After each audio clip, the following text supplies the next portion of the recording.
less. Okay, so quickly. Yeah. LeBron pose. All right, I wouldn't expect anything less than you. it? Wouldn't expect anything less. Okay, camps, clinics. We were talking about it today, earlier. You've been doing this since you were like a kid, like a college kid, right? Doing Like just going around and showing camps. technique and stuff, right? I never went to camps when I was a wrestler in like K through 8 high school or anything like that. Just like the Fargo camp to training camp to get ready. I played baseball and football in my whole life, so it's like I didn't wrestle in the summer until like 8th, 9th grade, and I started going to Fargo and stuff like that. So I never really did camps. And then when I was in college, I started doing them a little bit. And right after I graduated is when I got heavy into doing a lot of camps, and it's helped. It's helped you really understand some of the positions that I've always been able to do some of the leg attack defense and the cradle stuff, but explaining it's a whole nother level, right? A lot of great wrestlers can do, but can they teach?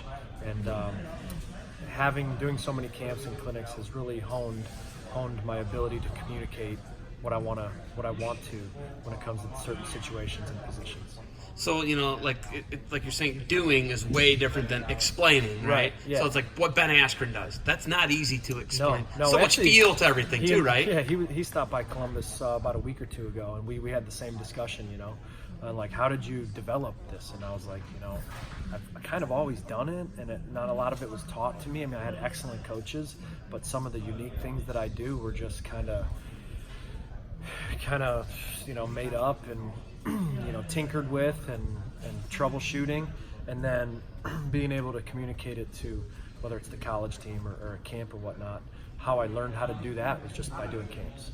You know what I mean? And thinking about the position on your way up to a camp, and you're like, all right, how do you want to progress through the lesson plan, right? I mean, that's what we're doing when we do camps or clinics, is we have a lesson plan and we want to kind of stick to it, and we might branch off a little bit, but how do you weave it all in to make sense? And that's what the craft that I've tried to hone when it comes to camps or clinics, to make it, not just arbitrary move, here's a move, an unrelated move. I try to kind of tie it all together sequentially.